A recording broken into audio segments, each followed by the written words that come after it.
Good morning. I am Reverend Sana Saeed, she, her pronouns. I am a light-skinned brown woman wearing a black top today with a blue stole that has a chalice and a moon and planets on it. And I have short brown reddish hair. I'm so glad to be here with you today. As your affiliate minister, I plan to preach once or twice a year alongside Reverend Abby. This year, as we were both planning to lead a service, we were feeling a sense of urgency to find a way to speak about what is happening in Gaza. I'm grateful to be able to create space to talk about this in what I consider to be a loving community. I'm also so grateful for our colleague Lisa, who could join us today as another UU ministerial voice with multi-religious belonging as we wrestled with what to say. As we move into the holy month of Ramadan, I've been reflecting on hunger and homelessness, as I do every year around this time. But it's also on my mind because of the recent news reports of increasing deaths of Palestinian children in Gaza resulting from malnutrition and hunger. There are growing concerns of the ongoing crisis leading to famine. Palestinian American Imam Omar Suleiman says that Palestine is our litmus test. Scholar activist Angela Davis is calling Palestine a moral litmus test for the world. And I find myself reflecting on what are we being tested on in this moment? Is it our commitment or devotion to justice, to human rights, to the values of love? I've had some pivotal spiritual and life lessons around the time of Ramadan in both Unitarian Universalist and Muslim spaces. But one experience I want to share here with you today was an experience I had when I first started to learn about valuing life and justice as a child. When I was 5, I lived in Karachi, Pakistan for a few years with my family. My parents wanted me to learn about my heritage and also learn the languages they grew up with, Urdu and Punjabi. I loved the years I spent in Karachi. I remember living in a house with several of my cousins who were all around my age. I remember it as a magical place spent on my grandfather's chicken farm and riding camels on the beaches and trains past orange groves. One particular moment during my time in Pakistan was not so magical for me. We were celebrating Eid al-Adha, which is also known as the Festival of Sacrifice. This holiday commemorates the story of Abraham's sacrifice of his son, which God intervened in and replaced with a lamb. So on this one particular Eid, my family was preparing for the holiday weeks in advance. I remember my dad and his 2 brothers had arrived back to our house with a truck that carried 3 goats. He unloaded the goats and came up to me, and he handed one of the goats to me and told me I could look after it. I was like, yes, I have a pet goat. And I'd even asked for a goat. In the back of my mind, during my intense enthusiasm, I remember my mom giving my dad stern looks. I named my goat Smokey because he was gray. He was a bit grumpy and didn't like being tugged around on a leash. Most of the time, he only wanted to stand around eating grass. But I found myself falling in love with my grumpy goat. 3 weeks later, I walked outside looking for Smokey and I couldn't find him.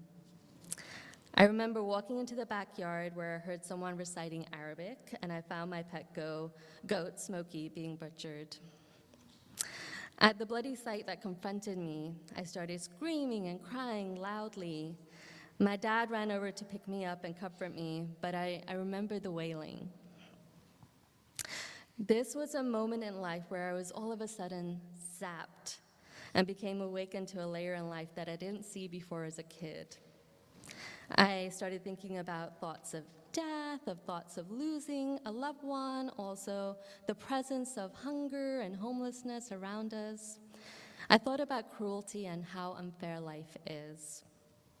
This does not mean I became an enlightened 5-year-old all of a sudden. It's a childhood experience that helps me grow each year.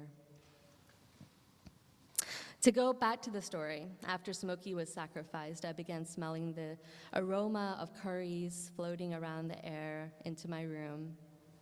The thought of eating food in celebration of sacrifice made me feel apprehensive about eating at all. This feeling made me question a religious holiday that, before Smokey's death, I had celebrated wholeheartedly. In order to begin mending the trauma that had been done, my mom asked my dad to take me on a field trip deeper into Karachi that day. My uncles and dad picked up all the food that had been made into a truck, and we rode out to one of the poorest slums in Karachi.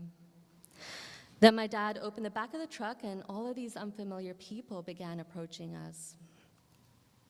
It was a sight I had never seen in my life before as a child.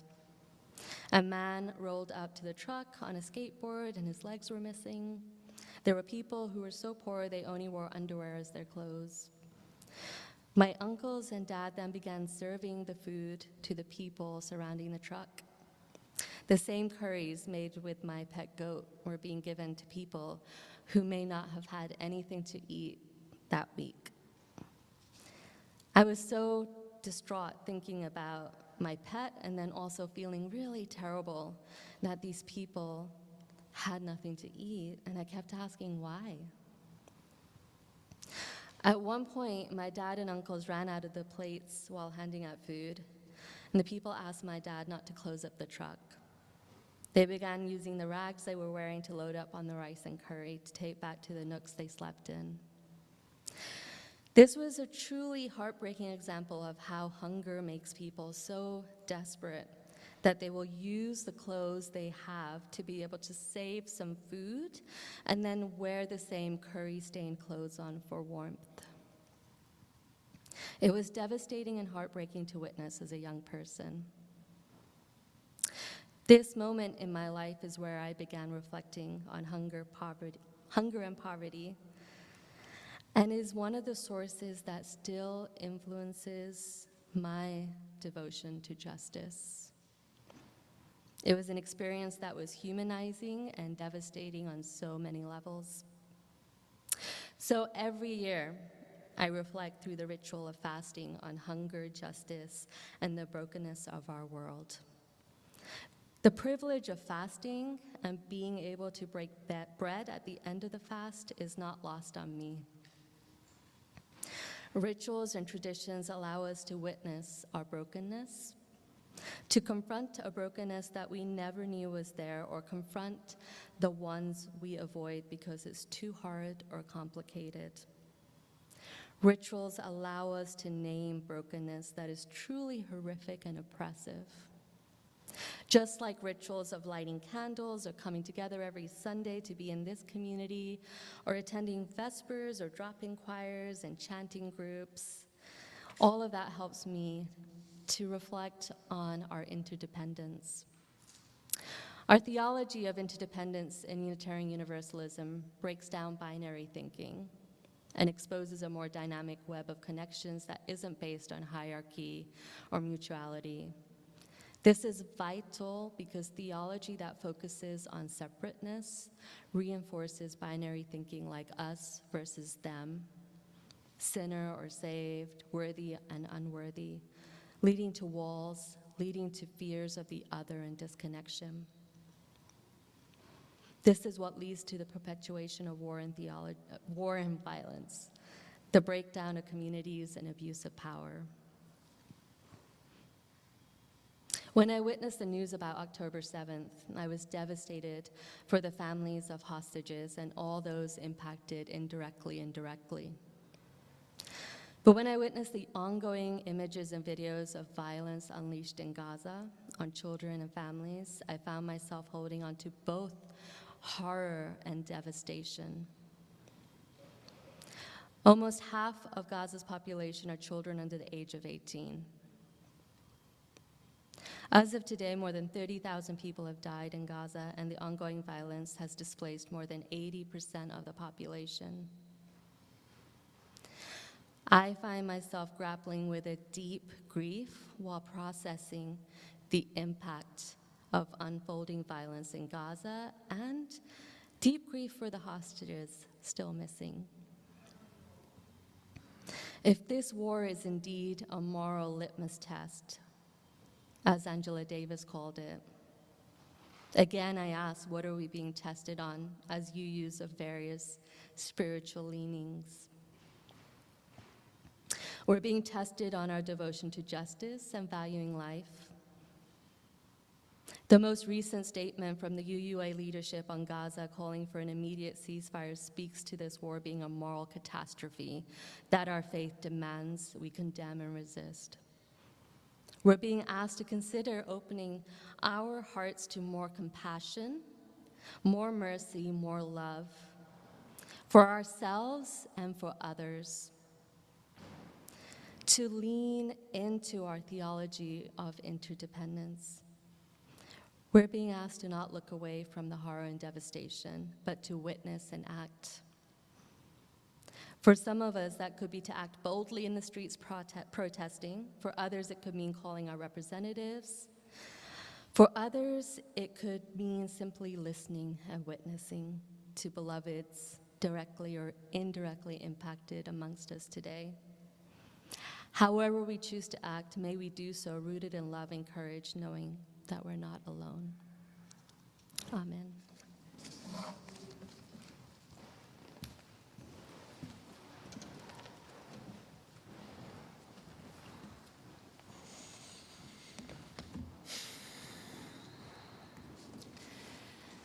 My name is Lisa Shalansky. My pronouns are she and her. And as a point of visual access, I am a white, 5'6", masculine of center person with brown curly hair and an undercut, wearing a blue shirt and a blue, orange, and white floral tie.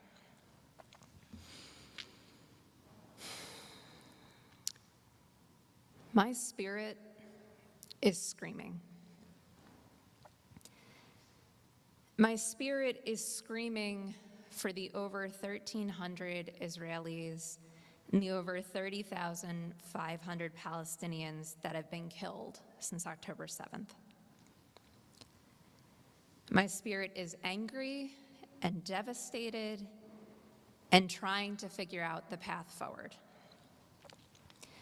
As a Jewish Unitarian Universalist, I am guided by the Jewish concept of pikuach nefesh, the guiding law that says that preserving or saving a life is more important than any other thing one might do in life.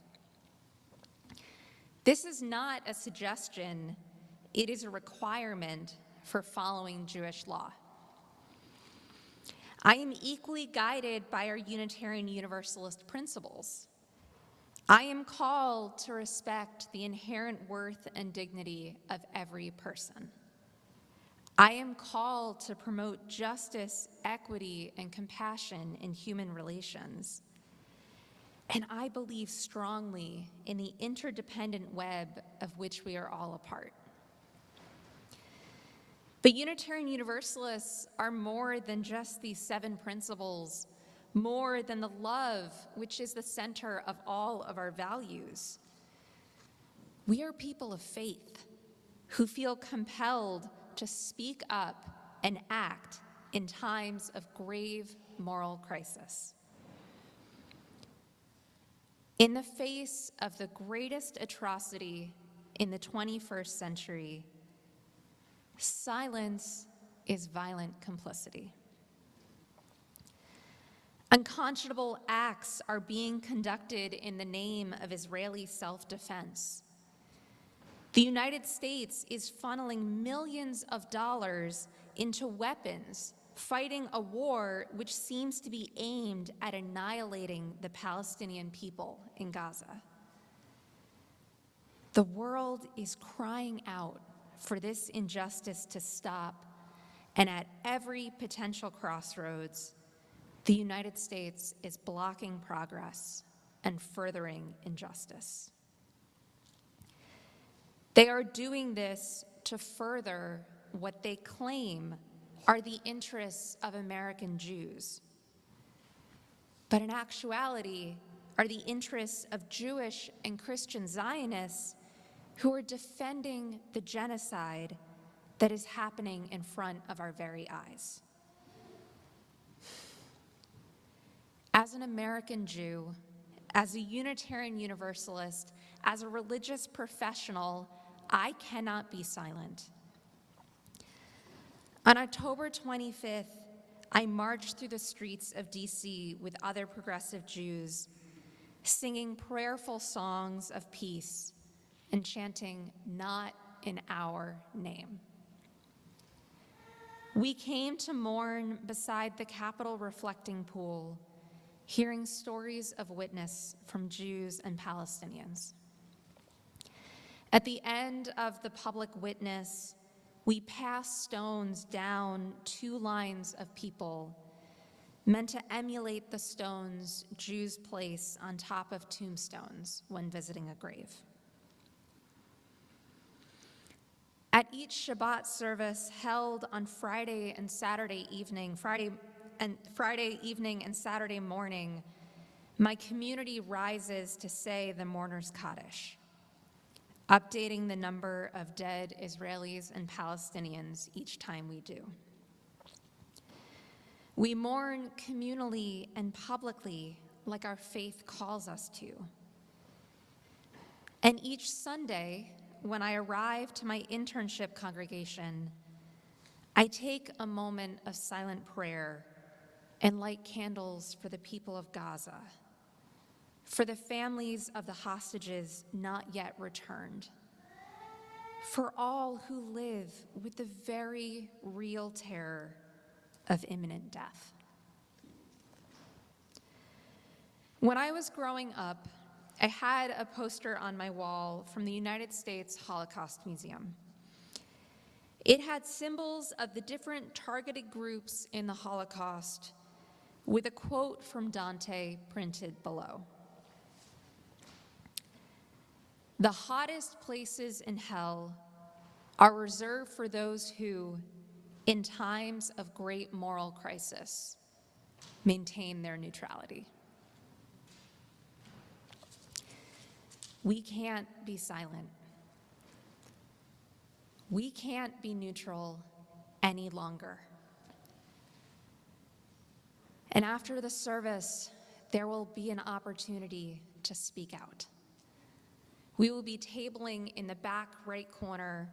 We have both blank postcards, pre-filled postcards, and letters that you can send to your senators and congresspeople to demand a permanent ceasefire, to demand that the United States stop funneling this money into this genocide.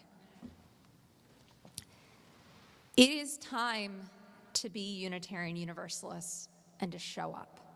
Amen.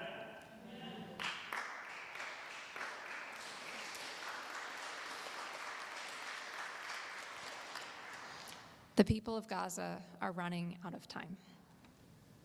Amen.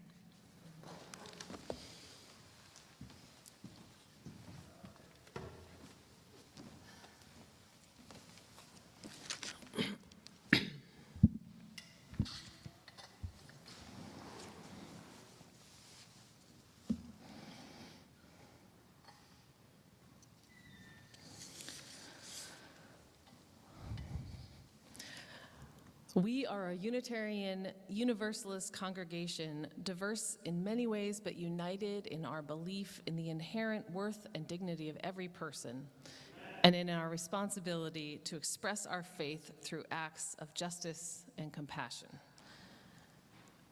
Some version of these words are spoken by one of our worship associates every single week here at First Unitarian Church. We are diverse in many ways. We are united in our belief in the inherent worth and dignity of every human life. We are united in our responsibility to express our faith through acts of justice and acts of compassion. Because we are a tradition that thrives on spiritual and theological diversity, because we are a faith that welcomes all kinds of languages to describe that which matters most in life, people often talk about us as a church where you can believe whatever you want. I'm sure how many of us have used that language? I know that I've used that language, and you describe what we do here to other people who have no idea. I know I used to describe us in that way. And it's not true. It's not true that we can believe whatever we want, because in fact, you are not a Unitarian Universalist if you do not believe in the inherent worth and dignity of every single person on the earth. Amen. You don't have to like every person. Sometimes you might want to throw your phone at the TV at some of the people on this earth. But in fact, you do have to believe that each human life has inherent worth and dignity. And you aren't a Unitarian Universalist if you aren't acting against injustice in your life in some way. We don't just believe in justice. We don't believe that there should be a more justice world. We have a responsibility to take action for justice in our lives, to bring justice alive. We don't just believe that the moral arc of the universe is long and it bends towards justice. We have a duty to take part in that bending. Especially, my friends, when we are responsible for or complicit in the injustice itself. And so alongside every single one of you, I know I watched in horror on October 7th as the news rolled in that Hamas militants attacked Israelis and that they killed, the number that they say now is 1,139 people, which included 36 children. It kidnapped hundreds of more, dozens of whom are still being held captive. And I am sick to my stomach alongside, I know, all of you with the violence against the people of Gaza in response. At least 31,045 killed, according to what I read this morning, including 13,400 children.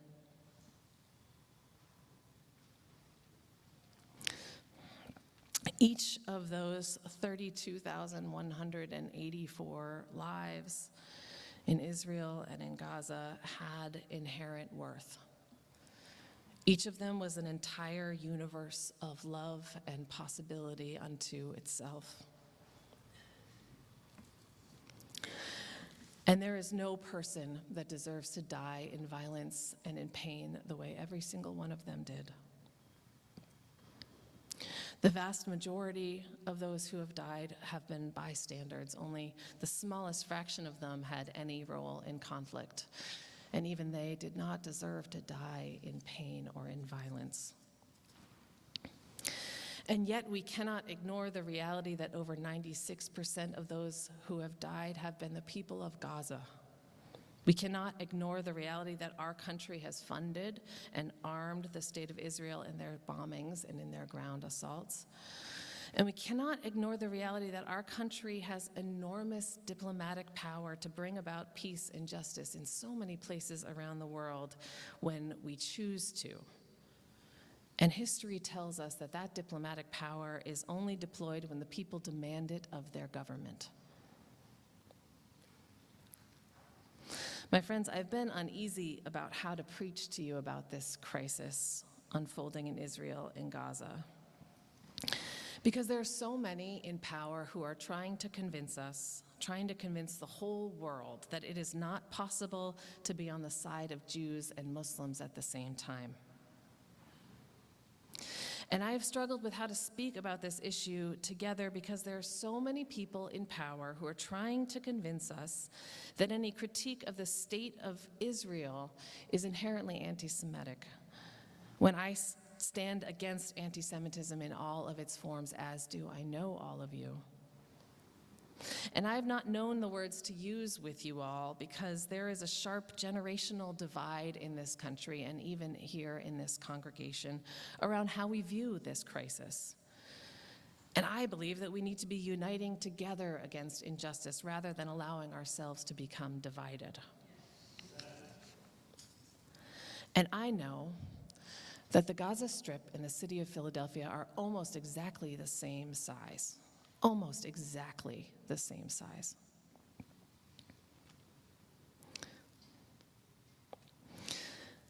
And I want you to raise your hands for a moment. If your first name begins with any of the letters between A and P, can you raise your hand?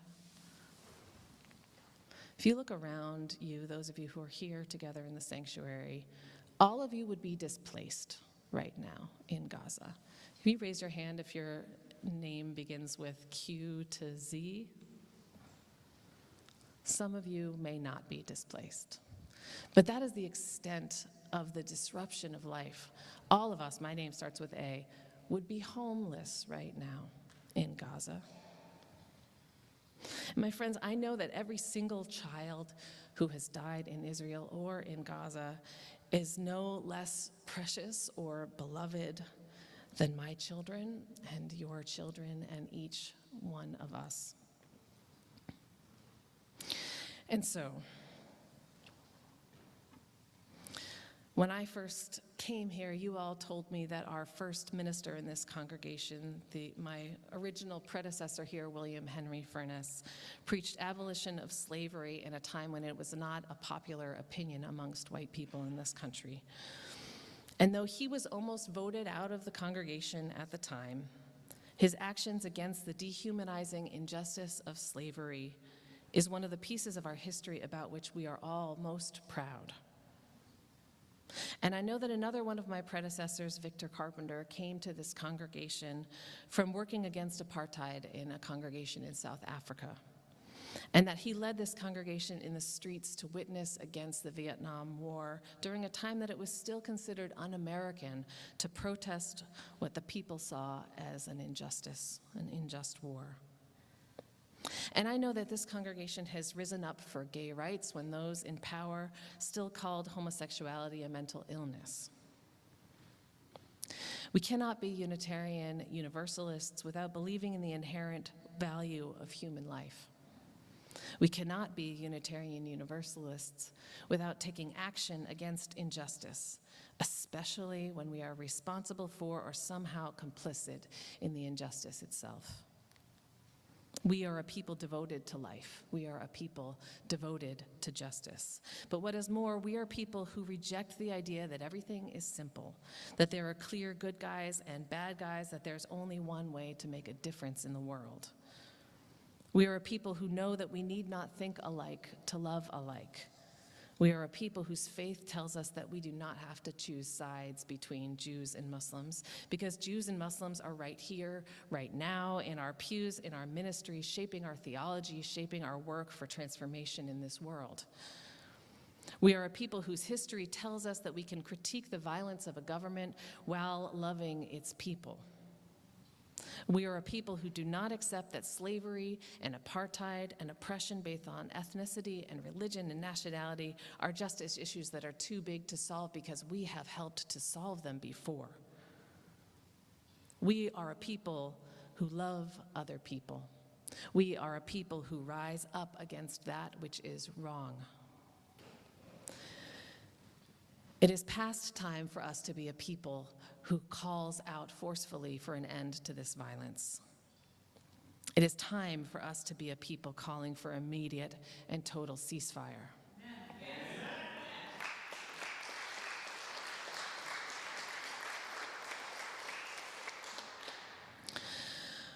And so, may this place, these people that you see around you here in the sanctuary, that you see around you in the Zoom room, help each one of us to build tools to stay in the dialogue together with others working to end this violence, whether we agree with all of their methods or not.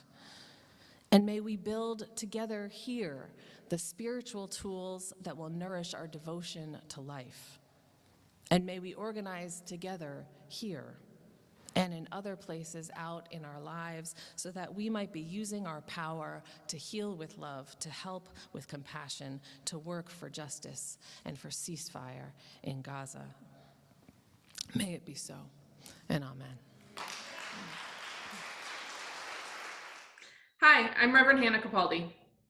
And I'm Reverend Abby Tennis. We are the ministers at the First Unitarian Church of Philadelphia, where our mission is to awaken love and justice in our lives and in the world. We're so grateful that you watched, and we hope that the sermon connected with your soul. We also want to invite you to join us for a live worship service every Sunday at 11 a.m. Eastern Time. You can always find the link to that service on our website at www.philauu.org. In these services, you'll hear words like you've just heard, and you also get a chance to greet one another, pray together, sing together, and we even hold a virtual coffee hour after services to get a chance to greet some new and old friends. If you want to support the mission of this community and you feel moved to give, you can do so by going to the website that Reverend Abby just mentioned. You can find that link below, or you can text 215-709-5095 and follow the prompts to give. If someone in your life needs to hear these words today, we encourage you to share this video. And again, thank you so much for watching. We hope to see you soon.